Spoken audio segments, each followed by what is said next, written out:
Bapak Ibu, saya mohon maaf sebesar-besarnya, bukan merasa unggul dari ustadz lain. Saya hanya meluruskan Bapak Ibu. Saya hanya meluruskan. Di Bapak Ibu, di sini kita belajar untuk kritis Pak dalam hal menerima sebuah perkara. Ustadz, saya pernah mendengar Ustadz, kami pernah mendengar Ustadz, sebuah hadits katanya itu adalah hadits. Dipopulerkan oleh banyak Ustadz. Dalam ceramah-ceramah disampaikanlah kepada kami, Ustadz, ada sebuah kisah. Mungkin Bapak Ibu pernah mendengar kisah ini yang katanya itu adalah hadits dari Nabi alaihi salatu wasallam. Kisahnya Bapak Ibu adalah sebagai berikut.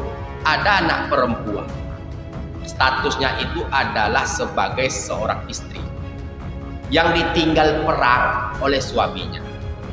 Di satu sisi dia tinggal bersebelahan dengan ayah kandungnya. Ayah kandungnya itu sakit. Sakitnya sampai menyebabkan kematiannya. Si anak perempuan tak bisa keluar rumah untuk melayat ke rumah ayahnya, menjenguk ayahnya sakit, mengikuti segala macam proses penyelenggaraan jenazah ayahnya, tak bisa hadir Bapak Ibu. Padahal rumah anak dengan ayah bersebelahan. Sampai dengan pemakaman si ayah, si anak tak bisa hadir karena suaminya belum pulang, otomatis belum mendapatkan izin suami. Karena baktinya kepada suami yang sangat luar biasa, ya, si ayah dimasukkan ke dalam surga. Pernah nggak Bapak mendengar hadits ini, Pak? Pernah nggak Ibu mendengar kisah ini, Bu? Hadits palsu. Karunia yang telah Allah Subhanahu wa taala berikan kepada kita semua, bersolawat kita kepada Rasulullah Muhammad sallallahu alaihi wa ala alihi wasallam dengan lafaz Allahumma salli ala sayyidina Muhammad wa ala ali sayyidina Muhammad. Assalamu alayka ya Rasulullah. Semoga solawat yang kita bacakan menjadi pertanda bukti cinta kita kepada Rasulullah Muhammad sallallahu alaihi wasallam.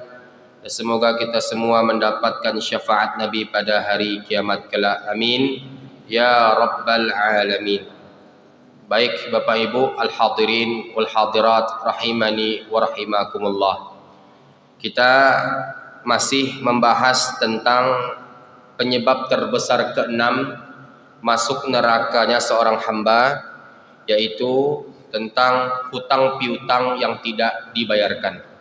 Sebagaimana apa yang telah kami sampaikan Bapak Ibu pada awal-awal kajian pertama dahulu, kajian kita itu adalah kajian 10 penyebab terbesar masuk nerakanya seorang hamba. 5 dari yang 10 telah kita bahas. Penyebab terbesar pertama yaitu adalah berbuat syirik kepada Allah. Penyebab terbesar kedua masuk nerakanya seorang hamba adalah karena durhaka kepada kedua orang tua. Penyebab terbesar ketiga masuk nerakanya seorang hamba adalah karena tarkus salah, meninggalkan salat. Penyebab terbesar keempat masuk nerakanya seorang hamba adalah karena menzolimi manusia. Penyebab terbesar kelima masuk nerakanya seorang hamba adalah karena az-zina. Dan penyebab terbesar keenam masuk nerakanya seorang hamba adalah karena hutang piutang yang tidak dibayarkan. Jadi Bapak Ibu, kemarin kita sepakat membagi pembahasan kita menjadi 2 sesi dikarenakan waktu yang tak mencukupi. Maka pada pagi hari ini kita membahas apakah ada dalam Islam orang tua berhutang kepada anaknya. Nah, ini yang menjadi pembahasan kita pada pagi hari ini. Mudah-mudahan apa yang kita kaji menjadi sebuah ilmu yang bermanfaat untuk kita semua. Jadi Bapak Ibu yang dimuliakan Allah, apakah ada dalam Islam orang tua berhutang kepada anaknya? Jadi Bapak Ibu, kita awali dengan sebuah kisah. Saya pernah mengisi sebuah kajian di daerah Rumbai Bapak Ibu, tepatnya di Umbansari. Waktu itu kajiannya kajian tematik di sebuah masjid. Lalu jamaah ada yang bertanya dengan narasi pertanyaan seperti ini Bapak Ibu. Assalamualaikum Ustaz. Waalaikumsalam. Ustaz, saya ingin bertanya. Silahkan Pak. Ustaz, sebelumnya perkenalkan saya si Fulan. Tinggal di sini. Pekerjaan saya kerja di sebuah perusahaan asing yang gajinya cukup fantastis, cukup dahsyat, cukup besar. Yang ingin saya tanyakan Ustadz adalah saya punya orang tua, saya masih punya ibu, saya masih punya ayah, kedua-duanya masih hidup. Mereka tinggal di kampung, lebih tepatnya berdomisili di Sumatera Barat. Lalu ibu saya meminjam uang ke saya 10 juta rupiah. 10 juta rupiah. Dengan kesepakatan uang itu akan dikembalikan 3 bulan setelah musim panen tiba. Uang 10 juta ini Ustadz, gunanya adalah untuk biaya pengobatan ayah saya yang sedang sakit stroke. Nah, janji ibu saya 3 bulan akan mengembalikan pinjamannya kepada saya. Nyatanya sudah setahun pinjaman itu belum juga dikembalikan Ustaz. Lalu apa sikap saya? Kata si anak kepada saya, Pak. Kata yang bertanya kepada saya. Maka saya katakan kepada yang bertanya, tolong ulangi kembali pertanyaan Anda. Maka yang bertanya mengulangi pertanyaannya untuk kedua kalinya. Ustaz, saya punya orang tua. Orang tua saya hidup di kampung berdua. Lalu ibu saya minjam uang ke saya 10 juta rupiah untuk biaya pengobatan ayah saya yang sedang sakit stroke. Dan janji ibu saya uang itu akan dikembalikan 3 bulan setelah musim panen tiba. Nyatanya setahun sudah uang itu belum dikembalikan, belum dipulangkan. Lalu bagaimana sikap saya Ustadz? Kata yang bertanya kepada saya. Maka saya katakan kepada yang bertanya, tolong ulangi kembali pertanyaan Anda. Sepertinya yang bertanya Bapak Ibu kesal kepada saya, Pak. Nampak kesalnya adalah dia angkat sedikit nadanya, Pak. Assalamualaikum Ustadz. Waalaikumsalam. Tolong dengarkan pertanyaan saya baik-baik Ustaz. Saya bernama si Fulan, tinggal di sini. Pekerjaan saya di sebuah perusahaan asing, konsentrasi di bidang minyak, dan gajinya cukup fantastis. Saya punya orang tua Ustaz. Nah, begitu Pak. Nah, ini asam lambungnya bantu ya Pak. Jadi, saya punya orang tua Ustaz. Orang tua saya tinggal di Sumatera Barat. Ibu saya minjam uang kepada saya 10 juta rupiah untuk biaya pengobatan ayah saya yang sedang sakit stroke. Janji ibu saya uang itu akan dipulangkan 3 bulan setelah musim panen tiba. Nyatanya sudah setahun uang itu belum juga dikembalikan. Apa sikap saya Pak Ustadz? Saya katakan kepada yang bertanya, tolong ulangi kembali pertanyaan Anda. Akhirnya Bapak Ibu, endingnya orang itu berdiri ingin pergi, meninggalkan majelis kajian yang sedang kita isi. Nah, ketika dia berdiri Bapak Ibu, saya perintahkan duduk. Pak, duduk sebentar Pak. Bapak jangan marah kepada saya. Bapak jangan salah paham dengan saya. Baik. Saya minta maaf, saya bukan bermaksud mempermainkan Bapak, tapi Pak, yang perlu Bapak ketahui, pertanyaan Bapak itu salah. Apa yang mau saya jawab, Pak? Pertanyaan Bapak salah. Pertanyaan panjenengan itu salah, Pak. Salahnya di mana, Ustaz? Salahnya adalah tadi Bapak bertanya kepada saya, ibu saya meminjam uang kepada saya. Ibu kandung Bapak, Bapak anak laki-laki yang minjam uang ibu kandung Bapak. Di sisi lain Nabi bersabda dalam sebuah hadis yang sahih yang diriwayatkan oleh Imam Muslim dalam sahihnya, anak laki-laki itu milik ibunya, selama-lamanya adalah milik ibunya. Bapak bertanya kepada saya, ibu kandung bapak minjam uang ke bapak. Pertanyaan bapak salah. Apa yang mau saya jawab? Kalau bapak bertanya kepada saya, adik kandung saya minjam uang kepada saya, abang kandung saya minjam uang kepada saya, tante saya minjam uang kepada saya, paman saya minjam uang kepada saya akan jawab, Pak. Tapi yang minjam uang bapak adalah orang yang mengandung bapak, melahirkan bapak, menyusui bapak, orang yang membesarkan bapak dengan penuh kasih sayang. Di dalam Islam tidak ada. Tolong hafalkan Bapak Ibu, tolong pahami Bapak Ibu, di dalam Islam tidak ada orang tua meminjam uang kepada anaknya. Paham Pak?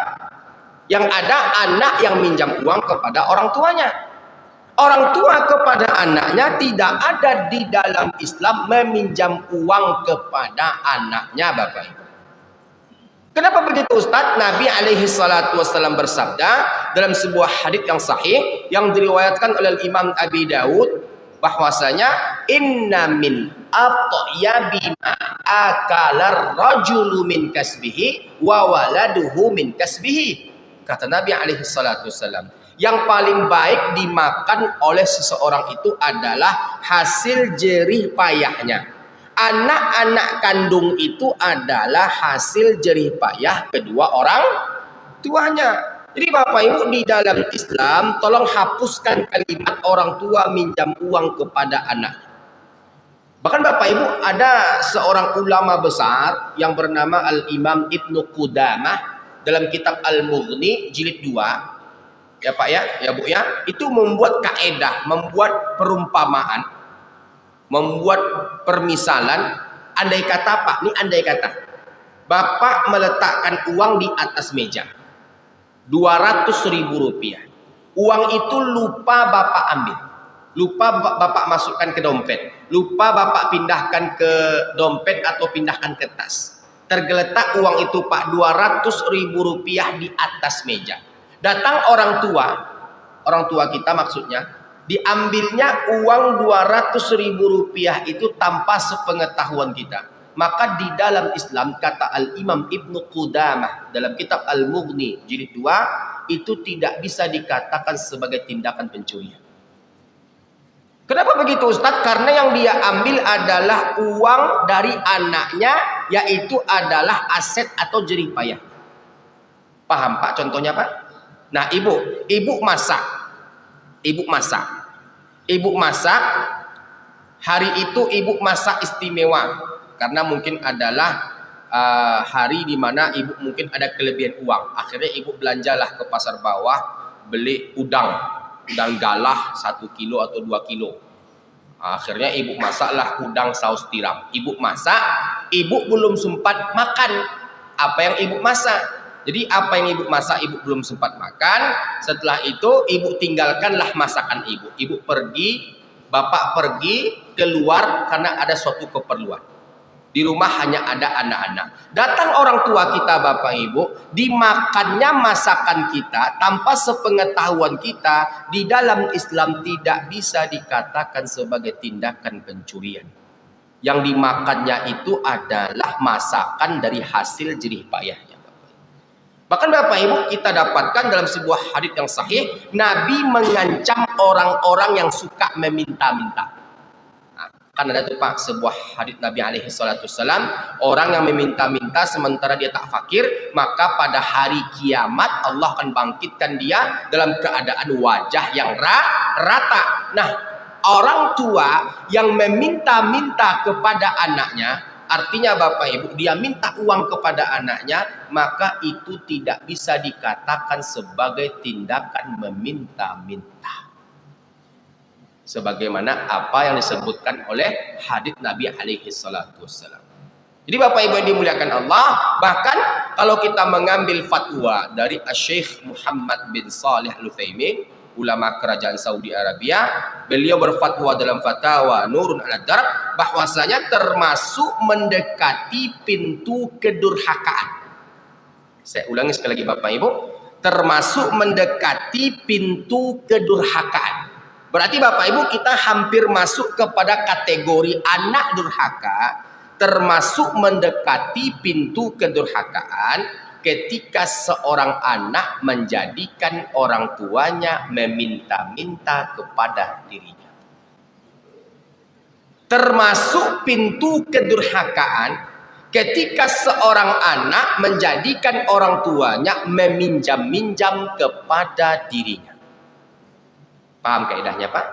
Termasuk mendekati pintu kedurhakaan seorang anak menjadikan orang tuanya meminta-minta kepada dirinya. Kok bisa begitu, Ustaz? Iya, harusnya antum, harusnya Anda, harusnya panjenengan tanya semua keperluan, semua kebutuhan orang tua. Mak, masih ada token, Mak? Masih ada beras, Mak? Mak, apa kabar, Mak?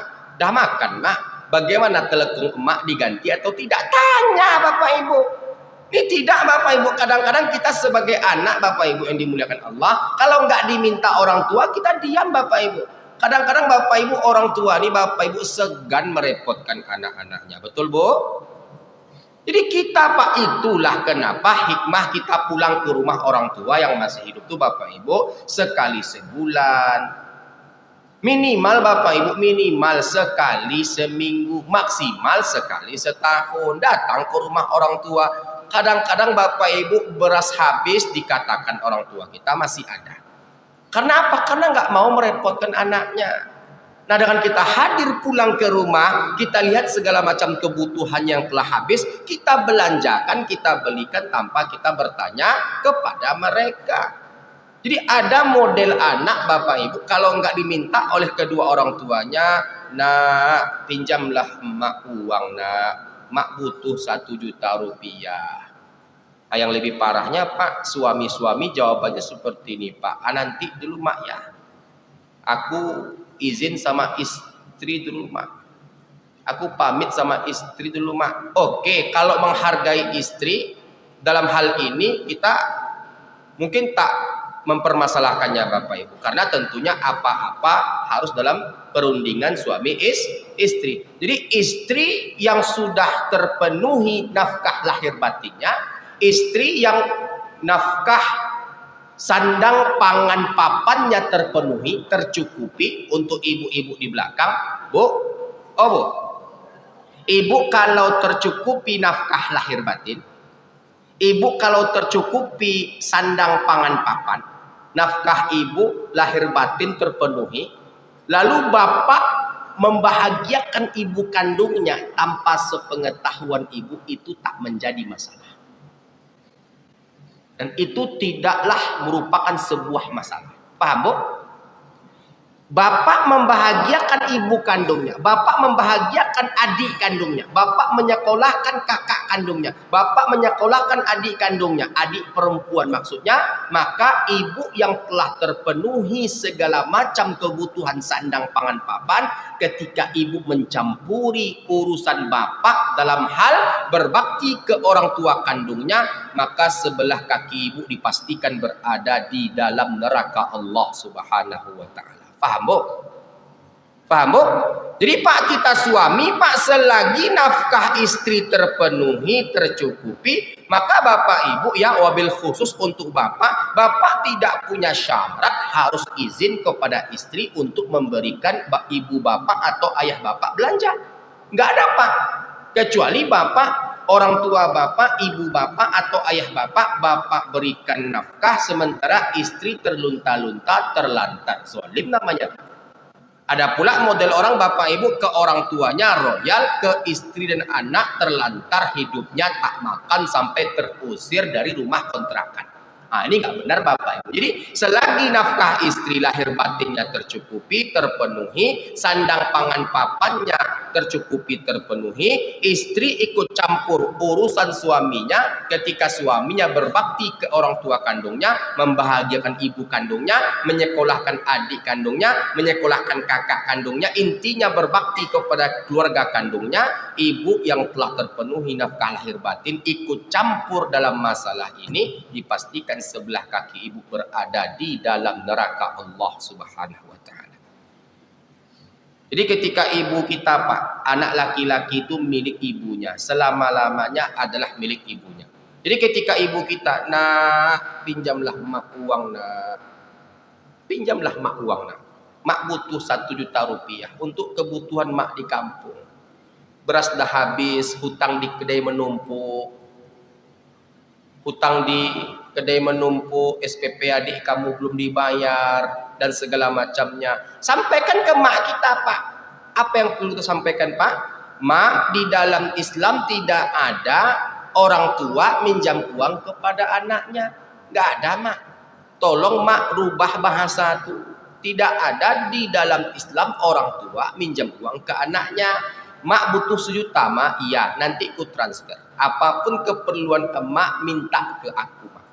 Yang aku minta ke mak hanya 1, bukan ganti, bukan ganti, bukan pulangkan uangku, bukan. Doakan rezekiku lancar mak. Hanya itu yang aku minta kepada engkau. Ini uang mak, 1 juta rupiah seperti yang kau inginkan. Nah kalau bapak ibu, bapak nggak punya kemampuan untuk memberikan apa yang ibu kandung kita minta, maka setidaknya Pak nggak penuh ke atas, penuh ke bawah. Ternyata ketika orang tua kita minjam uang ke kita sedang nggak punya uang Pak, adakan uang itu Pak. Kalau kita mampu untuk berhutang demi orang tua, maka lakukanlah. Karena sungguhnya Allah pasti akan membantu anak yang berbakti kepada kedua orang tua. Gak sekali 2 kali Bapak Ibu kasus yang kami dengar, anak yang berkorban untuk orang tuanya, apalagi anak laki-laki untuk ibu kandungnya Pak. Rizkinya berlimpah, rizkinya lancar, rizkinya itu Bapak Ibu dahsyat, mengalir seperti air sungai yang mengalir dengan deras. Jadi Bapak Ibu yang dimuliakan Allah, saya ada sebuah pengalaman Pak tentang anak laki-laki kepada ibu kandungnya. Dan pengalaman ini Bapak Ibu saya dapatkan di Jalan Nangka Pak. Nangka, Tuanku Tambusai. Jadi Bapak Ibu begini kisahnya. Waktu itu saya kan ada belanja onderdil Pak, spare part sepeda motor. Jadi gini-gini Pak, kita ustadz, kita anak motor Pak. Kita hobi touring. Kalau kawan-kawan bikers subuhan, kita belum sempat gabung karena aktivitas kajian tiap subuh yang sangat padat. Tapi touring-touring Bapak Ibu, safari dakwah masih sampai hari ini kita lakukan Bapak Ibu. Jadi saya beli onderdil spare part sepeda motor di sebuah bengkel spare part yang ada di Jalan Nangka Pak, Tuanku Tambusai. Pemiliknya orang Cina, orang Tionghoa. Waktu itu Bapak Ibu saya datang kecepatan, dia baru buka Pak. Dan dia sangat dekat, sangat kenal dengan saya. Dia panggil saya Pak Ustadz. Oh Pak Ustadz, sepertinya saya tak bisa melayani Anda karena saya sedang ada urusan. Pak Ustadz datang saja nanti pukul 9 atau pukul 10 pagi. Waktu itu Bapak Ibu saya datang sekitar 7:30 lewat sedikit Pak. Ya hampir jam 8. Bengkel waktu itu baru-baru buka. Nah ketika itu saya mau balik badan Pak. Saya mau balik badan. Ternyata si Kokoh ini, Kokoh kan panggilan orang Cina Pak. Yang dimaksudkannya saya sedang punya urusan itu adalah ternyata dia sedang memandikan ibunya. Waktu saya ada di situ Bapak Ibu, ibunya itu sudah siap dimandikan. Jadi dimandikan, ibunya kalau saya nggak salah kena stroke, entah kena gula, kurus habis badannya. Jadi Pak, rencana saya mau pulang ketika itu Pak. Nggak jadi saya pulang ketika itu. Saya perhatikan aja Bapak Ibu, saya tunggulah kok. Nggak apa-apa Pak Ustadz, silahkan duduk di sana. Dikasihnya air murah kuah Pak. Dipersilahkan saya menunggu di depan bengkel. Jadi Bapak Ibu setelah dia mandikan, ibunya yang tak mampu lagi mandi sendiri, dia sisirkan Pak, rambut ibunya, dia bedakkan Bapak Ibu, dia pakaikan pakaian seperti sebagaimana kita waktu kecil Bu memandikan anak kita. Dengan penuh kasih sayang, menetes air mata saya Pak. Setelah itu Bapak Ibu di atas kursi roda, dia angkat ibunya, dia jemur ibunya di depan bengkel. Saya hitung Bapak Ibu lebih kurang 20 menit ibunya dijemur di depan bengkel. Dijemur. Setelah dia jemur, dia masukkan ke dalam. Sebelum dia bertransaksi dengan pembeli, dia cium kening ibunya sampai 3 kali. Dia ngomong sama ibunya pakai bahasa Cina. Ketika saya tanya apa artinya kok, tolong doakan aku mah, mudah-mudahan hari ini bisnisku berhasil dan sukses. Maka Pak, ketika air mata saya menetes, si Koko bertanya, kenapa Pak Ustadz menangis? Tak ada kok, tersentuh hati saya. Kok, apakah di agama Koko ada anjuran untuk berbakti kepada orang tua, wabil khusus ibu kandung? Apa jawaban beliau Bapak Ibu? Apa jawaban dia Bapak Ibu? Oh Pak Ustadz, ini hoki kami Pak Ustadz. Ini keberuntungan kami Pak Ustadz. Di sini letak kesuksesan kami Pak Ustadz. Semakin kami memanjakannya, semakin Tuhan memanjakan. Semakin kami memanjakannya, semakin Tuhan menyayangi kami. Semakin kami menyayanginya, semakin lancar rezeki kami. Orang di luar Islam ngomong kepada saya, Pak, menceramahi saya Bapak Ibu, tentang arti makna berbakti ke orang tua. Bukan Muslim Pak, orang Tionghoa. Hoki dia katanya Pak. Semakin dia manjakan ibunya, semakin lancar rezekinya. Katanya begitu Pak. Dan dia berbicara seperti itu Bapak Ibu penuh keyakinan Pak. Dan dia katakan kepada saya, kenapa orang-orang Cina pada sukses dalam berbisnis dan berniaga Pak Ustadz? Kuncinya mereka senantiasa meratukan orang tua mereka, meratukan ibu kandung mereka, merajakan ayah kandung mereka. Itu Pak prinsip kesuksesan dari dagangnya atau berbisnisnya orang Cina. Jadi kunci kesuksesan mereka tuh Bapak Ibu, kunci kebahagiaan mereka, kunci keberhasilan mereka terletak pada orang tua mereka. Nah kita orang Islam Bapak Ibu, masih banyak kita belum yakin dengan keramatnya kedua orang tua. Masih banyak kita belum yakin Bapak Ibu dengan terdapatnya sebuah keberuntungan dunia dan akhirat ketika kita memanjakan atau membahagiakan orang tua. Ingat Bu, anak yang berbakti kepada kedua orang tuanya, hidup mereka tidak akan pernah terlantar dunia dan akhirat. Anak yang memanjakan ibu dan ayahnya, hidup mereka dijamin oleh Allah dunia dan akhirat.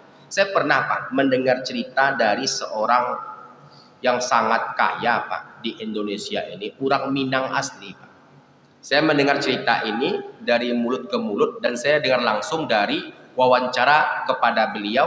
Nama beliau Pak Bas Rizal Koto. Orang manggil beliau adalah Basko. Saya dengar Bapak Ibu ya, waktu itu dalam sebuah wawancara atau talk show Bapak Ibu, beliau berbicara kepada yang bertanya, apa kiat-kiat untuk menjadi orang sukses? Beliau katakan Bapak Ibu. Apa kata beliau Bapak Ibu?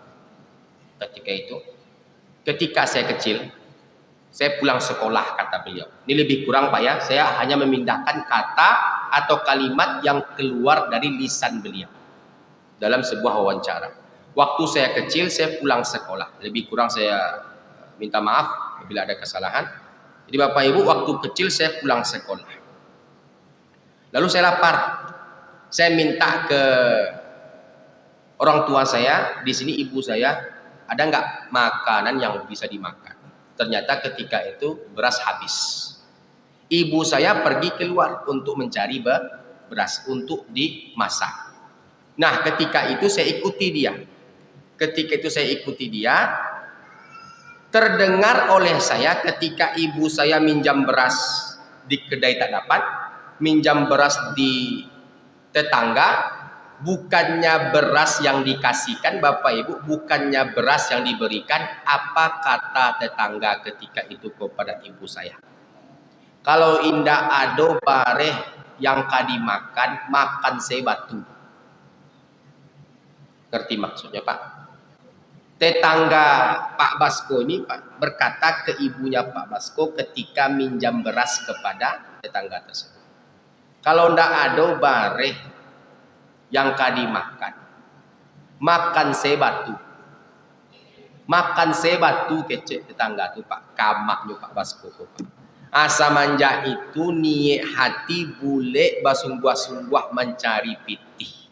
Dangadang-ambo Pak, yang mau pe itu Pak, yang mencela itu Bapak Ibu, yang menghina itu Bapak Ibu, yang mengatakan makan sebatu, entah diumrohkan, entah dihajikan oleh beliau Pak.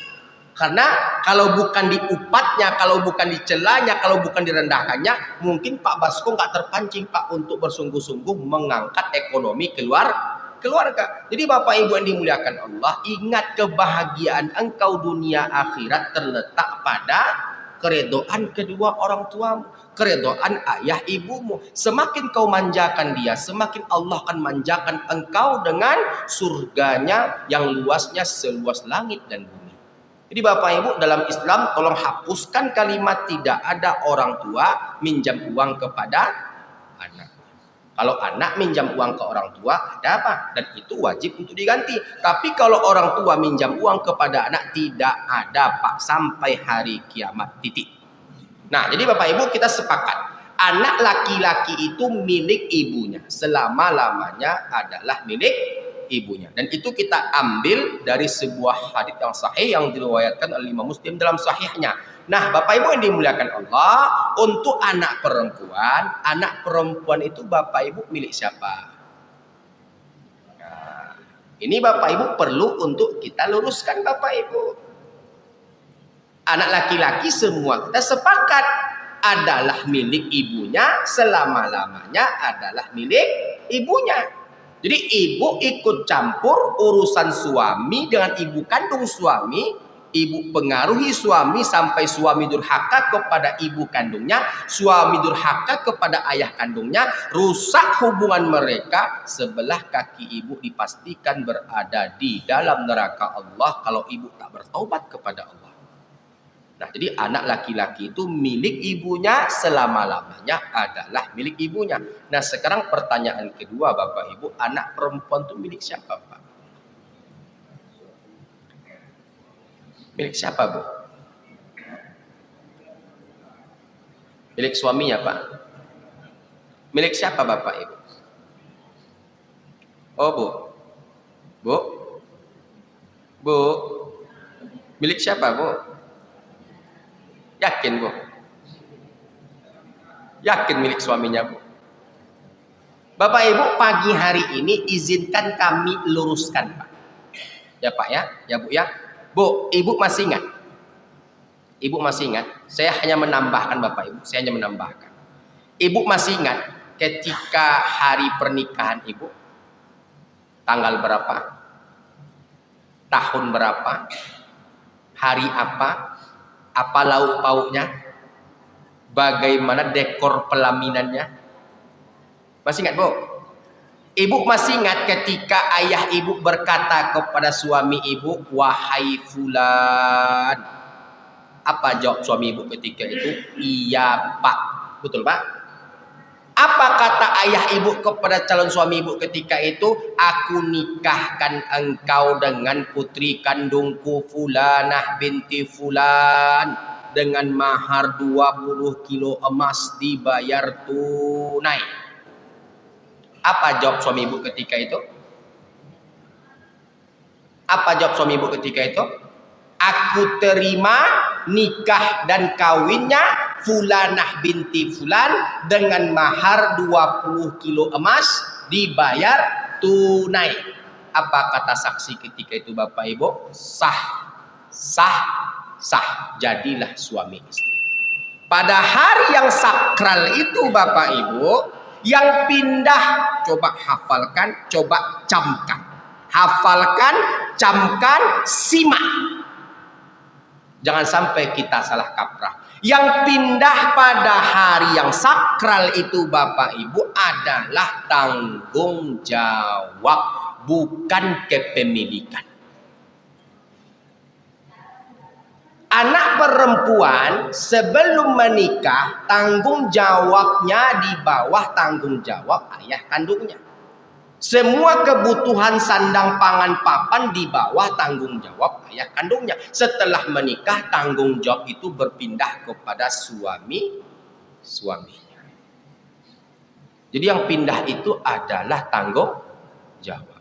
Ibu masih wajib berbakti kepada ayah kandung ibu walau ibu telah menikah. Karena cinta ibu, sayang ibu, bakti ibu kepada ayah kandung tidak boleh berubah walau cuma 1% sekalipun. Haram hukumnya. Jadi kalau ada Ustadz menyampaikan kaji, Pak, saya sering Pak mendengar kaji, Pak, Ustadz ceramah. Kalau anak perempuan sudah nikah, dia hanya taat kepada suaminya, tak perlu lagi taat kepada ayahnya. Dia hanya berbakti kepada suaminya, tak perlu lagi berbakti kepada ayah kandungnya. Kaji sosek mudah Pak. Ngerti Pak? Kaji sosek mudah Bu. Nggak perlu lagi berbakti ke ayahnya, nggak perlu lagi taat kepada ayahnya. Kaji dari mana ini Pak? Yang pindah tuh tanggung jawab Bu. Tanggung jawab, bukan cinta, bukan kasih sayang, bukan kepemilikan. Bu, ibu dicerai oleh suami ibu, kemana ibu dipulangkan, Bu? Hah? Oh, Bu, ibu diceraikan oleh suami, kemana ibu dipulangkan, Bu? Ke pemiliknya. Siapa pemiliknya? Ke ayahnya. Nabi katakan, kalau kau tak mampu membahagiakan istrimu, jangan pukul mereka, pulangkan mereka ke ayahnya. Jadi Bapak Ibu, taat kita ke suami ketika suami taat kepada Allah. Ketika suami taat kepada Allah, haram mentaati suami tipikal seperti ini. Contoh, Bu, boleh nggak seorang perempuan menggugat cerai suaminya dikarenakan suaminya meninggalkan sholat? Boleh nggak, Bu? Boleh nggak, Bu? Boleh. Boleh nggak seorang perempuan menggugat cerai suaminya dikarenakan suaminya itu pemakai narkoba? Boleh nggak seorang perempuan itu menggugat cerai suaminya dikarenakan suaminya pezina? Boleh nggak seorang perempuan itu menggugat cerai suaminya dikarenakan suaminya pelaku kekerasan dalam rumah tangga? Boleh. Jadi oleh karena itu Bapak Ibu, kaedahnya taati suami ketika suami mentaati Allah. Ketika suami tak mentaati Allah alias mendurhakai Allah, haram taat kepada suami tipikal seperti ini. Ustadz menyampaikan seperti itu. Kami pernah juga Ustadz mendengarkan Ustadz lain berceramah. Bapak Ibu, saya mohon maaf sebesar-besarnya. Bukan merasa unggul dari Ustadz lain. Saya hanya meluruskan Bapak Ibu. Saya hanya meluruskan. Di Bapak Ibu, di sini kita belajar untuk kritis Pak dalam hal menerima sebuah perkara. Ustadz, saya pernah mendengar Ustadz, kami pernah mendengar Ustadz, sebuah hadis katanya itu adalah hadis. Dipopulerkan oleh banyak Ustadz. Dalam ceramah-ceramah disampaikanlah kepada kami Ustadz, ada sebuah kisah. Mungkin Bapak Ibu pernah mendengar kisah ini yang katanya itu adalah hadis dari Nabi alaihi salatu wasallam. Kisahnya Bapak Ibu adalah sebagai berikut. Ada anak perempuan. Statusnya itu adalah sebagai seorang istri. Yang ditinggal perang oleh suaminya. Di satu sisi, dia tinggal bersebelahan dengan ayah kandungnya. Ayah kandungnya itu sakit. Sakitnya sampai menyebabkan kematiannya. Si anak perempuan tak bisa keluar rumah untuk melayat ke rumah ayahnya, menjenguk ayahnya sakit, mengikuti segala macam proses penyelenggaraan jenazah ayahnya, tak bisa hadir Bapak Ibu. Padahal rumah anak dengan ayah bersebelahan, sampai dengan pemakaman si ayah, si anak tak bisa hadir karena suaminya belum pulang, otomatis belum mendapatkan izin suami. Karena baktinya kepada suami yang sangat luar biasa, ya, si ayah dimasukkan ke dalam surga. Pernah nggak Bapak mendengar hadis ini, Pak? Pernah nggak Ibu mendengar kisah ini, Bu? Hadis palsu. Hadis palsu. Saya siap Pak berdialog dengan siapapun 7 kali 24 jam. Untuk menjelaskan, untuk menyampaikan, untuk mendiskusikan tentang kisah palsu ini Bapak. Saya kuliah S2 konsentrasi di bidang hadis. Tesis S2 saya di Pakistan Bapak Ibu, 128.000 hadis palsu yang populer di Indonesia, termasuk hadis ini Bapak Ibu, yang tak masuk akal. Setelah kami cari permasalahannya Bapak Ibu, tak kami temukan di kitab-kitab induk hadis dari Bukhari, Muslim, Abi Daud, An-Nasai, Ibnu Majah, Ad-Darimi, Al-Bazzar, Al-Hakim, Ahmad ibn Hanbal yang terdapat di dalam Al-Musnad. Nah, ternyata setelah kami cari lagi Bapak Ibu, kami dapatkan itu ada pada kitab Ihya Ulumuddin yang dikarang oleh Al-Imam Al-Ghazali, yang mana Al-Imam Al-Ghazali tidak menyebutkan sumber yang akurat atau konkret. Dan banyak sekali masalah dari jalur periwayatannya. Nah Bapak Ibu yang dimuliakan Allah, hadis palsu ini Bapak Ibu langsung dibantah oleh Al-Quran. Al-Quran membantahnya Bapak Ibu yang dimuliakan Allah. Coba buka Al-Ahqaf, coba buka Luqman ya. Al-Ahqaf, Allah Ta'ala berfirman, a'udzubillahi minasyaitonirrajim, wa wassaynal insana biwalidayhi ihsana. Kami wasiatkan kepada manusia untuk berbakti dan berbuat baik kepada kedua orang tuanya. Pertanyaannya Bapak Ibu, apakah berbakti itu hanya berlaku untuk anak laki-laki atau berlaku untuk kedua-duanya? Anak laki-laki dan anak perempuan. Al-Quran menjelaskan berbakti itu untuk anak laki-laki dan untuk anak perempuan. Hadis yang sahih itu juga membantahnya. Buka kitab Sahihul Bukhari dari sahabat Abu Hurairah, semoga Allah Ta'ala meridhoinya. Nabi bersabda, ridallah fi ridal walidain wa suhtullah fi suhtil walidain. Ridho Allah terdapat pada ridho orang tua, murka Allah terdapat pada murka orang tua. Dikatakan orang tua itu Bapak Ibu, ibu dan ayah. Nah, ini yang kita bantah yang pertama Bapak Ibu. Kisah yang populer ternyata sumbernya bukan dari Nabi alaihi salatu wassalam. Yang kedua Bapak Ibu yang dimuliakan Allah, Ibu pernah nggak mendengar sebuah hadis sahih? Nah, yang kedua nih Bapak Ibu, hadisnya sahih, tapi cara memahaminya salah.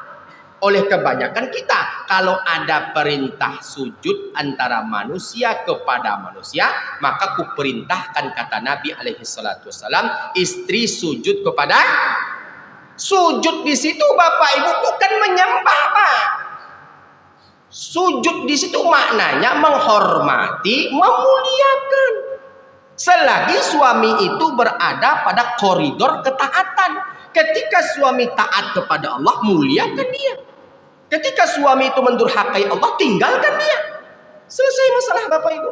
Jadi oleh karena itu Bapak Ibu yang dimuliakan Allah, kita dalam membahas sebuah sesuatu, Pak, ada studinya, ada konsentrasinya, ada spesifikasinya, ada pembahasannya, ada jurnalnya, dan ada kalam atau fatwa-fatwa ulamanya. Jadi Bapak Ibu yang dimuliakan Allah, sampai dengan kaedah Bapak Ibu, masih panjang waktu kita.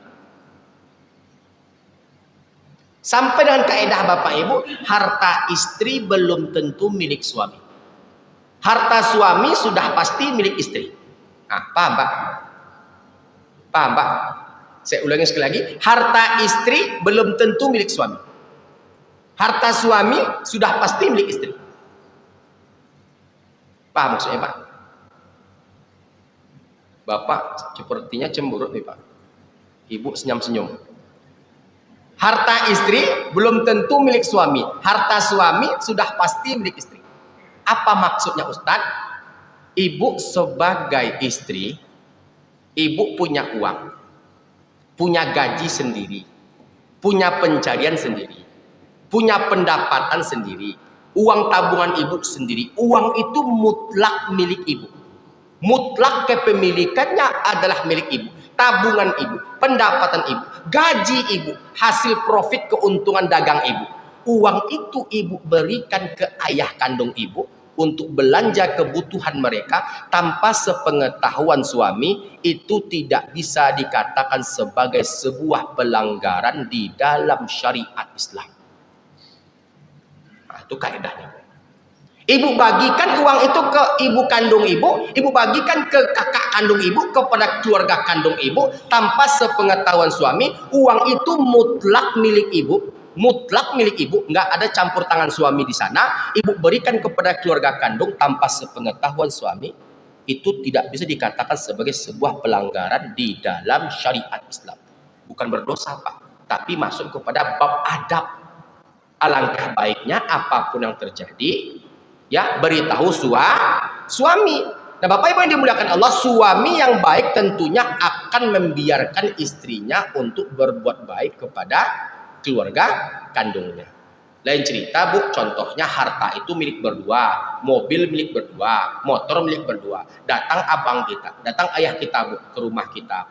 Dek, Kak, Uni bisa pinjam mobil? Nak, bisa pinjam mobil? Oh nanti dulu ya, izin sama abang terlebih dahulu karena mobil ini bukan mobil saya aja ya, mobil ini milik kami berdua. Untuk lebih pastinya coba saya telepon abang. Kan begitu Bu, itu adabnya, itu syaratnya. Kan begitu kalau harta itu kepemilikannya berdua. Tapi kalau uang itu mutlak milik ibu, kepemilikannya adalah milik ibu tanpa campur tangan suami, uang itu pendapatan ibu, hasil dagang ibu. Pokoknya semenjak ibu gadis uang itu sudah ada, ibu tabung, dan uang itu ibu berikan kepada keluarga kandung, kepada ayah kandung, kepada ibu kandung tanpa sepengetahuan suami. Itu tidak bisa dikatakan sebagai sebuah pelanggaran di dalam syariat Islam. Begitulah Islam memberikan hak untuk masing-masing pihak. Dipaham maksudnya Pak? Paham maksudnya Bu? Jadi oleh karena itu uang yang diberikan suami ke istrinya haram ditarik kembali. Suami yang minjam uang ke istrinya wajib dikembalikan. Paham Bu? Suami minjam uang ke ibu 1 juta rupiah wajib ibu tagih. Karena akadnya hutang piutang. Nah Ustadz, maksud kedua apa Ustadz? Harta suami sudah pasti milik istri. Masih ada waktu kita Pak? Boleh kita ambil waktu sedikit Pak? Nah, apa maksud harta suami sudah pasti milik istri? Contoh, ini contoh Bapak Ibu. Ya, contoh. Bu, boleh saya bertanya, Bu? Boleh, Bu? Ibu diberikan Bapak belanja 50.000 rupiah seminggu. Totalnya 200.000 rupiah sebulan. Cukup, Bu? Cukup, Bu? Cukup. Kata Bang Mukhlis cukup. 50.000 seminggu tuh besar tuh Bu. Ya kan Pak? Cukup Pak? Oh Pak? Cukup Pak? 50.000 dolar. Ya Bapak Ibu saya bercanda. 50.000 rupiah seminggu tuh cukup atau tidak Bu? Cukup. Banyak tuh Bu. Banyak, 200.000 rupiah sebulan. Banyak tuh Bu. Bisa makan 2 kali sehari Bu. 50.000 seminggu. Apa yang kami makan Ustadz? Paginya ibu sarapan bukan bubur, bukan lontong Medan, bukan lotek, bukan nasi kuning, bukan ketoprak. Bukan Bapak Ibu. Bapak Ibu sarapannya pagi dengan 1 saset Energen rasa kacang hijau. Siangnya makan nasi pakai garam. Sore sampai malam nggak makan. Insya Allah Bu, kami prediksi sebulan setelahnya ibu masuk rumah sakit umum daerah Provinsi Riau. Asam lambung atau mah. Nggak cukup Pak. Jadi oleh karenanya ibu sesekali bawa Bapak belanja ke pasar. Biar Bapak tahu ternyata harga bahan pokok itu pada naik. Contoh Bu, contoh. Setelah dihitung-hitung, ternyata kebutuhan istri itu sebulan nafkah dengan uang belanja beda ya Bu. Tolong sampaikan ke Bapak, Bapak yang mampu memberikan nafkah kepada ibu, nafkah dengan uang belanja beda. Bedakan itu. Nafkah kewajiban, uang belanja itu adalah keperluan istri yang sifatnya tak diduga atau tak terduga. Jadi ibu-ibu yang dimuliakan Allah, contohnya kebutuhan ibu sebulan itu 4 juta rupiah. Kebutuhan ibu sebulan itu 4 juta rupiah. Bapak kerja contohnya di PT Pertamina Hulu Rokan, PHR. Gaji Bapak itu Nggak kurang dari 30 juta rupiah. Kebutuhan rumah tangga 4 juta rupiah. Bapak orangnya itu Pak pelitnya minta ampun. Sangat pelit. Kalau bahasa kampungnya Bang Mukhlis, kantong bajai Pak. Sampili karya. Akan begitu Pak. Yang harusnya 4 juta suami memberikan belanja untuk istrinya, dia berikan 1.500.000. Tentu nggak cukup kan Bu? Yang kita itu keperluannya 4 juta rupiah. Suami memberikan kita belanja 1,5 juta rupiah. Tentu nggak cukup. Nah karena nggak cukup itu, ibu ambil uang suami. Berapa kurangnya Bu tadi? Dari 4 juta. Kalau diberikan suami 1,5 berarti kurangnya berapa Bu? 2.500.000. Ibu ambil uang suami 2.500.000 tanpa sepengetahuan suami, itu tidak bisa dikatakan sebagai tindakan pencurian. Jadi bapak-bapak hati-hati Pak, dompet bapak pada hilang nanti Pak. Saya pada pagi hari ini Pak bukan mengajarkan ibu mencuri, bukan Pak. Ibu mengambil haknya yang bapak tahan. Ustadz, apakah ada dalilnya? Ustadz, ada.